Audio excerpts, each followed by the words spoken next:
আজ শুধু আমার বিয়ের রাত না, আমার জীবনের সবথেকে ভয়ঙ্কর রাত।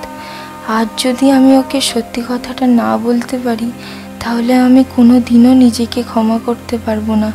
আমি যে ওকে ঠকিয়ে ফেলবো, আর আমি তা কোনো দিনও মেনে নিতে পারবো না। আর এইসব কথা ভাবতে ভাবতেই আদিত্য ঘরে ঢোকে।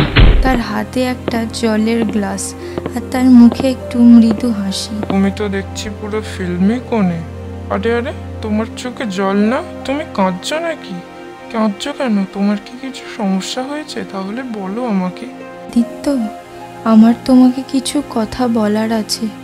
আমি এই কথাটা অনেক দিন ধরেই, প্রায় বিয়ের আগে থেকেই তোমাকে বলবো ভাবছি, কিন্তু কিছুতেই বলা হয়ে ওঠেনি। আমার খুব ভয় লাগছিল এই কথাটা বলতে। আমি কি বলতে পারি? ও তাই? বলো না। এতে এত চিন্তা করার কি আছে, আর ভয় পাওয়ারই বা কি আছে? কিছু কথাই তো না হয় বলনি। তুমি কি ভাবছো আমি রাগ করব? না না, বলে ফেলো, কি বলবে। আসলে আমি একজন তৃতীয় লিঙ্গের নারী, অর্থাৎ ট্রান্সজেন্ডার। আমি জন্মসূত্রে ছেলে ছিলাম, কিন্তু যত বড় হতে লাগলাম আমি বুঝতে পারলাম শারীরিকভাবে আমি ছেলে হলেও আমি মানসিকভাবে একজন প্রকৃত মেয়ে। তাই আমি নিজেকে ঠিক করে নিয়েছিলাম যে আমি মেয়ে হব। তাই আমি একজন ট্রান্সজেন্ডার। আমি এই কথাটা তোমাকে অনেক দিন আগে থেকেই বলবো ভাবছিলাম, কিন্তু বিশ্বাস করো আমি কিছুতেই ভয়ে তোমাকে এই কথাটা বলতে পারিনি। তুমি যদি এই কথাগুলো শুনে আমার ওপর অবিশ্বাস করো বা আমার ওপর রাগ করে আমার সঙ্গে বিয়েটা ভেঙে দাও, তাই এই জন্য আমি বলতে পারিনি। তুমি আমাকে ক্ষমা করো, তুমি আমার ওপর রাগ করো না, আমাকে বিশ্বাস করো, আমি সত্যি বলছি। কথা শুনে আদিত্যের মাথায় যেন বাজ ভেঙে পড়ে। আদিত্যের কপালে বিন্দু বিন্দু ঘাম দেখা যায়। সে ভয়েতে দুপা পিছিয়ে যায় এবং তার হাত থেকে গ্লাসটা মাটিতে পড়ে যায়। এইসব দেখে রিয়া ভয়ে কেঁপে ওঠে। তুমি মিথ্যে কথা বলছো। তুমি আমার সঙ্গে মজা করছো, তাই না? বলো, আজকে আমাদের বিয়ের প্রথম রাত, তাই তুমি আমাকে মজা করে আমাকে বোকা বানাতে চাইছো না? আমি তোমাকে ঠকাইনি, বিশ্বাস করো। আর আমি তোমাকে কিছু মিথ্যেও বলছি না।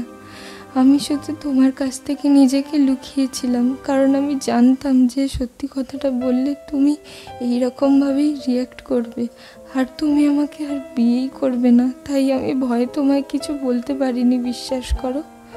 এটা বিয়েই নয়, এটা একটা ঠকানো। তুমি আমাকে ঠকিয়েছো, আমার মাকে ঠকিয়েছো, আমার গোটা পরিবারকে ঠকিয়েছো। এবার এবার গোটা পাড়ার লোক সমাজ কি বলবে? এবার কি হবে? তুমি কি আমায় ভালোবাসো না? তুমি কি শুধু আমাকে দেখে বিয়ে করেছিলে? তাহলে সবার কথা না শোনার জন্য, সবার কথার হাত থেকে বাঁচার জন্য তুমি কি আমায় রাস্তায় ছুঁড়ে ফেলে দেবে এবার? আর আমার কি হবে বলো? এবার আমার কি হবে বলো তুমি? এবার আমার কি হবে? আদিত্য দরজা খুলে ঘরের বাইরে চলে যায়, আর রিয়া কাঁদতে কাঁদতে বসে পড়ে বিছানার পায়ের কাছে। সে জানে না এখন সে কি করবে। তখনই শোনা যায় বাইরে বৃষ্টির শব্দ।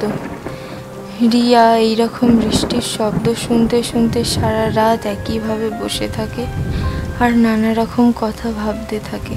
তখন রিয়ার হঠাৎ করে মনে পড়ে যায় তাদের প্রথম দেখার কথা। তারা প্রথম যেদিন দেখা করেছিল রেস্টুরেন্টে, সেই দিনকে তারা কি করেছিল সেই কথা বসে বসে রিয়া ভাবতে থাকে। আদিত্য, আমি তোমাকে কি করে বলবো যে আমি একজন, তোমার চোখে এখন যে ভালোবাসা আমি দেখতে পাচ্ছি, সেই ভালোবাসা যদি আমার সত্যিটা বলে দেওয়ার জন্য ঘৃণাতে পরিণত হয়, তখন আমি কি করব, কোথায় যাব? আমি যে তোমায় ছাড়া বাঁচব না আদিত্য। আমি আমার প্রতি ঘৃণা সহ্য করতে পারবো না। আমি তোমায় সত্যি সত্যি খুব ভালোবাসি। তুমি কি এত ভাবছো বলো তো? তোমার কি আমাকে পছন্দ নয়? তাহলে কি আমাদের বিয়েটা হবে না? তুমি কি এই বিয়েটা মেনে নিতে পারছো না মন থেকে? না না, আমার শুধু তোমাকে পছন্দই নয়, আমি তোমাকে ভালোবাসি।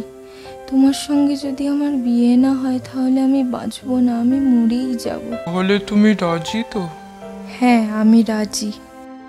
এদিন পরিবারের সবাইকে নিয়ে বিচার সভা বসায় আদিত্য, আর রিয়া সম্মুখীন হয় কিছু নোংরা সমাজের চরিত্রের সামনে। স্তব্ধতা ভেঙে হঠাৎ করে আদিত্যের মা বলে ওঠে, আদিত্য, আমাদের মুখ এখন কোথায় যাবে?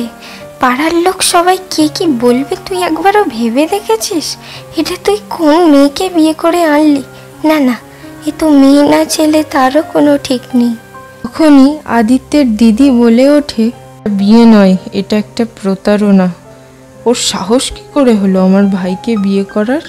কখনো তো শুনিনি যে একটা ট্রান্সজেন্ডার মেয়ের বিয়ে হয়েছে। ওর বাবা মাও একবারও আমাদের সত্যি কথাটা বললো না। রিয়া তখন শান্তভাবে উত্তর দেয়, আমি কোনো প্রতারণা করিনি, আর আমি আপনাদের ছেলেকে ঠকাতেও চাইনি। আমি তো চেয়েছিলাম ওকে বিয়ের আগেই সত্যি কথাটা বলতে, কিন্তু আমি কোনো সুযোগই পাইনি ওকে বলার।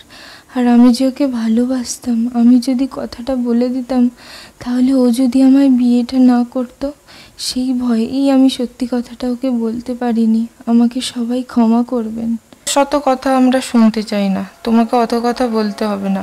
আচ্ছা বলো তো, আর যদি তুমি ওর সঙ্গে সংসার করো তাহলে কি তোমার একটা বাচ্চা কাচ্চা কখনো হবে? বলো, কখনো হবে? আদিত্যের দিদির এই কথাটা শুনে রিয়া মুখ নিচু করে নেয়। সে কিছুই উত্তর দিতে পারে না। সে শুধু একবার আদিত্যের দিকে তাকায় আর চুপ করে মুখ লুকিয়ে নেয়। কত কথা তোমাকে বলতে হবে না। আচ্ছা বাবু, এবার এক্ষুনি এখান থেকে থাক। আপনাকে আর পুরো কথাটা বলতে হবে না, আমি নিজেই এখান থেকে চলে যাচ্ছি। আমার চলে যাওয়ার কথাটাই আপনি বলতে যাচ্ছিলেন, তাই তো? ঠিক আছে, আমাকে কিছুই বলতে হবে না, আমি নিজেই এখান থেকে চলে যাচ্ছি। আপনারা সবাই ভালো থাকবেন। তারপরে রিয়া তার কয়েকটা জিনিস নিয়ে রাস্তায় বেরিয়ে পড়ে, আর যেতে যেতে সে মনে মনে ভাবে, এখানে আমার ভালোবাসার কোনো দাম নেই, সেখানে আমি আর ফিরে যাব না। যেখানে আমাকে ভালোবাসার মানুষই আমায় ছেড়ে দিয়েছে, সেখানে আর আমি কোনো দিনও ফিরবো না, কোনো দিনও না। ব্যস্ত শহরের রাস্তায় রিয়া একা হাঁটছে। সে একা, কেউ তার পাশে নেই। এখন আমি কি করব, কোথায় যাব? বাবা মায়ের কাছেও তো আর আমি ফিরে যেতে পারবো না। কি মুখ নিয়ে যাব আমি তাদের কাছে? তারা আমায় বারবার করে বারণ করে দিয়েছিল কারোর কাছে সত্যিটা না বলতে, আদিত্যর কাছেও নয়। কিন্তু আমি কি করে আদিত্যকে ঠকাতাম? কি করে ওকে সত্যিটা না বলে থাকতাম? তাহলে যে ওকে ঠকানো হতো না। আমাকে ভেঙে পড়লে চলবে না, আমাকে নিজের কোনো না কোনো একটা ব্যবস্থা করতেই হবে। আমার মতন হাজার হাজার মেয়ে সবাই নিজের পায়ে দাঁড়িয়ে নিজেই স্বাবলম্বী হয়েছে। আমাকেও নিজের পায়ে দাঁড়িয়ে স্বাবলম্বী হতে হবে, হতেই হবে। নিজের জন্য নয়, সবার জন্য হতে হবে। আরে, এই স্কুলটার সামনে কিছু একটা নোটিশ দেওয়া আছে না? দেখি একটু সামনে গিয়ে। স্কুলে টিচারের ভ্যাকেন্সি আছে। স্কুলে একটা টিচার চাই। আচ্ছা, এই স্কুলে তো একজন টিচার চাই। এখানের গ্র্যাজুয়েশন হলেই হবে। আমিও তো গ্র্যাজুয়েট। তাহলেই দেখি একবার ভিতরে গিয়ে যদি কিছু করা যায়। ভিতরে গিয়ে স্কুলের হেড দিদিমণির সঙ্গে কথা বলে রিয়া ওখানের টিচারের চাকরিটা পেয়ে যায়। তারপরে রিয়া খুব যত্ন সহকারে ওখানে সমস্ত বাচ্চাদের পড়াতে থাকে এবং নিজেও তৈরি হতে থাকে পরের সমাজের বিরুদ্ধে লড়ার জন্য। শহরের একটা নামকরা আশ্রম হলো সমতা আশ্রম। আজ ওই আশ্রমটা খুব সুন্দর করে ফুল দিয়ে সাজানো। সেই আশ্রমের বাইরে লেখা আছে শুভ শিশু দিবস, কারণ আজকে ওই আশ্রমে শিশু দিবস পালিত হচ্ছে। চারিদিকে হই হট্টগোল, মজা, আনন্দ, আর চারিদিকে মাইকের আওয়াজ। গোটা পরিবেশটা মনোমুগ্ধকর হয়ে আছে। আশ্রমে 100 জন ছেলে, 107 জন মেয়ে এবং 4 জন তৃতীয় লিঙ্গের মেয়ে থাকে। ওই আশ্রমের আধিকারিক হলো রিয়া। রিয়া আজকে মাইকে বক্তৃতা দেবে, তাই শহরের অনেক লোক তার বক্তৃতা শুনতে এসেছে। রিয়া মাইকের সামনে তার কথা বলা শুরু করলো। নমস্কার, আজকে শিশু দিবস। এই শিশু দিবসের দিনে আমি আপনাদের কাছে একটি বক্তৃতা রাখতে চাই। আমার মূল বিষয়বস্তু হলো এই যে আমাদের সবাইকে এই পৃথিবীর আলো দেখিয়েছে আমাদের মা। মা হলো আমাদের সবার কাছে আমাদের প্রথম ভগবান। মা ছাড়া আমরা কোনোদিনই এই পৃথিবীর আলো দেখতে পারতাম না। মায়ের যেমন কোনো জাত হয় না, ঠিক তেমনই সন্তানেরও কোনো জাত বা আলাদা করে কোনো লিঙ্গের বিভাগ হয় না। সন্তান ছেলে হোক বা মেয়ে বা তৃতীয় লিঙ্গের, সেটা তার মায়ের কাছে কোনোরূপ কোনো বাধা হিসাবে দাঁড়ায় না। মায়ের কাছে সবার প্রথমে সে একজন সন্তান হয়। মা তার সকল সন্তানকে সমানভাবে স্নেহ করে, কিন্তু শুধুমাত্র এই সমাজ তার মায়ের কাছ থেকে সন্তানকে কেড়ে নেয়। যদি কখনো কোনো ভুলবশত বা ঈশ্বরের আশীর্বাদে কোনো তৃতীয় লিঙ্গের সন্তান কারোর ঘরে জন্মায়, তাহলে এই নির্মম সমাজ তার মায়ের কাছ থেকে তার সন্তানকে কেড়ে নেয়। এতে মায়েরও যেমন কষ্ট হয়, তেমন সন্তানেরও কষ্ট হয়। তাই আমি সবাইকেই অনুরোধ করছি, তৃতীয় লিঙ্গের কোনো সন্তান যদি কারোর ঘরে জন্মায়, তাহলে আপনারা কখনো তাদের অবহেলা করবেন না। তাদেরকে একটা এমনি সন্তান, সাধারণ সন্তানের মতন বড় করে তুলবেন। দেখবেন তারাও বড় হয়ে আপনাদের দেখবে, তারাও মানুষের মতো মানুষ হবে এবং সমাজে উচ্চ স্তরে বিরাজ করে উঁচু মাথায় সবার কাছে চলবে। একটা অনুষ্ঠানের হল হাততালিতে ভরে ওঠে রিয়ার কথা শুনে, এবং হাততালি দিয়েই এই অনুষ্ঠানটি শেষ হয়। অনুষ্ঠানের পর রিয়া যখন বাড়ি ফিরছিল, তখন তার মনে হয় কেউ যেন তাকে পিছন থেকে ডাকছে। গলাটা যেন তার খুবই চেনা, অনেক দিনের পরিচিত কারোর গলা। রিয়া হঠাৎ করে পিছনে ঘুরেই অবাক হয়ে যায়। এত বছর পরে, প্রায় 7 বছর পর আদিত্য তার সামনে দাঁড়িয়ে। আদিত্যের মুখে একটু কান্নার ছাপ। এত বছর পরে আপনি কি করতে এসেছেন এখানে? আর আপনি জানলেনই বা কি করে যে আমি এখানে আছি বলে? কেমন আছো তুমি? আর তুমি আমার সঙ্গে এমনভাবেই বা কেন কথা বলছো রিয়া? তাহলে কিভাবেই বা আপনার সঙ্গে কথা বলবো বলুন? আর আমার সঙ্গে কথা বলতে আপনার ঘৃণা করছে না? আমি তো একজন ট্রান্সজেন্ডার, যেমন ঘৃণা আপনার 7 বছর আগে করতো। রিয়া, তুমি আমাকে ক্ষমা করে দাও। আমি তোমাকে তখন বুঝিনি, আমি ভুল করেছিলাম। আজ আমি আমার ভুলটা বুঝতে পারছি। প্লিজ তুমি আমাকে ক্ষমা করে দিয়ে আমার সঙ্গে ঘরে ফিরে চলো প্লিজ।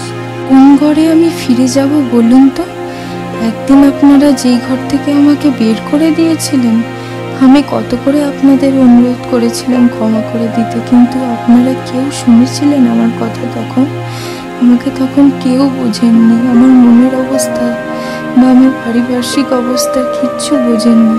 তখন আমাকে আপনারা সবাই ভুল বুঝে বাইরে বের করে দিয়েছিলেন। তখন আমি কোথায় গিয়েছিলাম, কি করছিলাম, আপনারা কিছু খোঁজ রেখেছিলেন? তাহলে কেন আজকে আমি আপনাদের সঙ্গে ফিরব? আজ আমি তৃতীয় লিঙ্গের একজন নারী হয়েও সুপ্রতিষ্ঠিত। আমি আর আপনার সঙ্গে কোনো দিনও ফিরব না, কোনো দিনও না। হ্যাঁ, একদিন আপনারা আমার বাচ্চা হবে না বলে, অর্থাৎ আমি কোনোদিনও মা হতে পারবো না বলে আমাকে ঘর থেকে বের করে দিয়েছিলেন, তাই না? আজ দেখুন, আজ আমি এতজন সন্তানের মা, বিশেষ করে আমি 4 জন তৃতীয় লিঙ্গের সন্তানের মা। তারা সবাই আমাকে মা বলে ডাকে। আমি আজকে নিজে গর্ভে সন্তান ধারণ করতে না পেরেও এতজন সন্তানের মা হয়েছি একসাথে। আজ আমার কোনো আক্ষেপ নেই যে আমি একজন তৃতীয় লিঙ্গের নারী। আর হ্যাঁ, আপনি এখন যেতে পারেন। এই কথাটা বলেই রিয়া তার বাড়ির উদ্দেশ্যে চলে যেতে থাকে। চলে যায় তার নিজের বাড়ির উদ্দেশ্যে, যেই বাড়ি থেকে কেউ কখনো তাকে তাড়িয়ে দিতে পারবে না। তার নিজের বাড়ি, তার নিজের অর্জিত বাড়ি।